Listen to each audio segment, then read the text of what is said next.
And so if you're doing IVF and you're a scientist and you're putting the sperm into the egg, do you like make a little hole and then? Yeah, that's exactly right. Okay. So I don't think I told you this actually. I was lucky enough to actually be able to go and spend like a week at an IVF clinic. Oh, okay, no, you didn't tell me this. And sort of just, you know, I was helping them out with some administrative stuff, but in exchange I got to see how the IVF process worked, because I've always found it really interesting.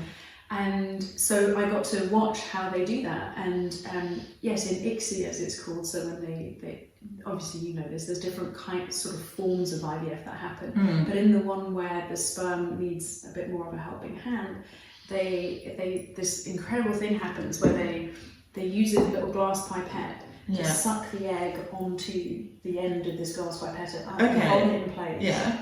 And then you can see the egg, and you can see it's called the zona pellucida. There's this little sort of buffer zone around the outside that normally the sperm have to like find their way through, like I was just describing. And what actually happens is, using a really high precision laser, they just blast a couple of teeny tiny holes into that shell, and then they collect one of the sperm into another little tiny glass needle basically, and then they literally go through the hole, push it in, straight into the egg, all the way through into the egg, and then you can see the little sperm come down the glass needle and go into the egg, and then they pull back out again. Wow.